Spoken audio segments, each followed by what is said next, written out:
अब तक 3,350 गांव, 876 वार्डों को नशा मुक्त करने का अभियान पुलिस द्वारा चलाया गया था, उसको घोषित किया है।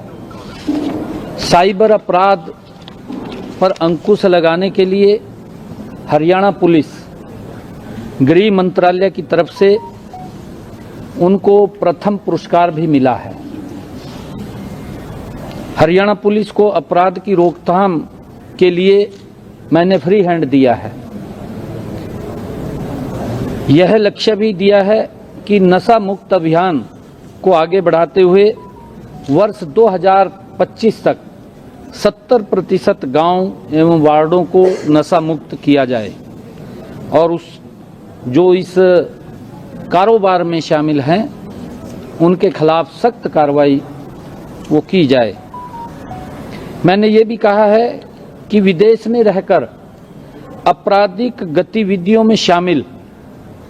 अपराधियों एवं यहाँ पर उनके जो सहकर्मी हैं, मान लो कॉल करते हैं और फिर जाते हैं, ऐसे लोगों के खिलाफ मुहिम चला करके इस अपराध की रीढ़ की हड्डी तोड़ने का काम हमारे पुलिस करेगी। ये भी मैंने आदेश दिए हैं। इसके लिए पुलिस को जिन भी संसाधनों की आवश्यकता है वो सभी संसाधन उपलब्ध कराए जाएंगे। इसी क्रम में जो बहादुर सैनिक हैं जिन्होंने अपराध को रोकने के लिए अच्छा काम किया है, ऐसे पुलिस कर्मियों को प्रोत्साहित करने के लिए ORP पॉलिसी वो शीघ्र लाई जाएगी, ताकि उनको जिन्होंने जान जोखिम में डाल करके अपराध को रोका है उनको प्रोत्साहित करेंगे। और इसके साथ ये भी है कि अगर कोई अपराधी रोकने में नाकाम रहा है उसके लिए भी अलग से वो सख्ताई से उसके खिलाफ भी कार्रवाई होगी, चाहे उसकी डिमोशन करें या कुछ और हो, वो पॉलिसी के अंदर सारा आएगा। ये भी हमने कहा है। हरियाणा में डायल 112 सेवा को और सक्षम बनाने के लिए रिस्पांस टाइम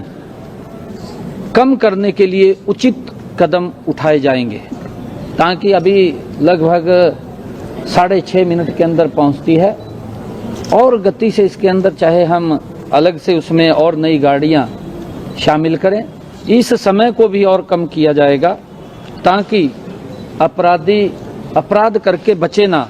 उसके खिलाफ सख्त कार्रवाई हो।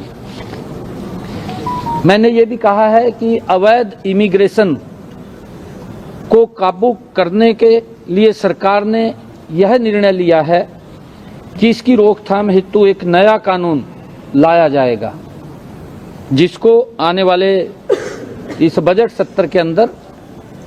वो पेश किया जाएगा। जिलों में कानून एवं व्यवस्था को चुस्त दुरुस्त करने के लिए हरियाणा पुलिस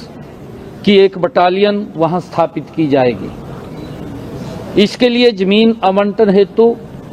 जिला उपायुक्त एवं जिला अध्यक्ष नू को जल्द से जल्द जमीन की पहचान करके सरकार के ध्यान में लाने का कहा गया है। हमने चुनाव घोषणा पत्र में, अपने संकल्प पत्र में पुलिस को आधुनिक बनाने के लिए 300 करोड़ रुपए की योजनाएं लागू करने का वायदा किया था। इसके लिए पुलिस विभाग को आज आदेश दिए गए हैं कि इसका विस्तृत प्रस्ताव जल्द से जल्द सरकार को भिजवाने को सुनिश्चित करें। हमने अपराध की रोकथाम हेतु CCTV कैमरे से मुख्य सचिव की अध्यक्षता में गठित कमेटी को अधिक से अधिक स्थानों को कवर करने के भी आदेश दिए हैं, वो भी कहा है। और हरियाणा में क्योंकि क्राइम और कम हो, जिस गति से कम हुआ है इसके अंदर और कमी आए, जो आपराधिक प्रवृत्ति के लोग हैं उनके खिलाफ सख्त कार्रवाई करते हुए उसके ऊपर नकेल कसी जाए आज इन विषयों के ऊपर बातचीत हुई कि ऐसे जो रोहिंग्या या बांग्लादेश से आए हुए लोग हैं, ऐसे लोगों को चिन्हित करके कहां कहां पर वो बैठे हैं, उन लोगों को चिन्हित करके उनकी लिस्ट बना करके उनको भी यहाँ क्या निर्णय करना है उसका करके उनको वापस भेजने का काम किया जाएगा। विदेश में बैठ के जो टारगेट कर रहे हैं, विदेश में जो गैंगस्टर बैठ के हरियाणा में वारदातों को अंजाम दे रहे हैं, ऐसे गैंगस्टरों को विदेशों से लाने के लिए कोई पॉलिसी बनाई जाएगी? उसके लिए भी, क्योंकि पूरा एक एनआईए के साथ बैठ करके समय समय के ऊपर हमारे पुलिस के अधिकारी उनसे बातचीत करते हैं, क्योंकि ये इंटरनेशनल मसला है और उसके अंदर कुछ केसों के अंदर हमें वहाँ पर उनको लाने में सफलता भी मिली है, परंतु कुछ और हैं उसके पीछे लगे हुए हैं। हमने कहा है कि जो अपराधी हैं बाहर से बैठ कर के जो इस प्रकार का सिस्टम को चलाते हैं, उनके जो गुर्गे हैं जो यहाँ पर बैठे हैं, एक अभियान चला करके ऐसे लोगों को, इन आपराधिक गतिविधियों में संलिप्त लोगों को समाप्त करने का काम, उसकी कमर तोड़ने का काम ये हमारी पुलिस करेगी। हमने ये भी कहा है कि नशा जहां से चलता है, जहां तक पहुंचता है और बीच में जहां वो रुकता है, वो सब को चिन्हित करके उसके खिलाफ सख्त कार्रवाई करें, ताकि युवाओं को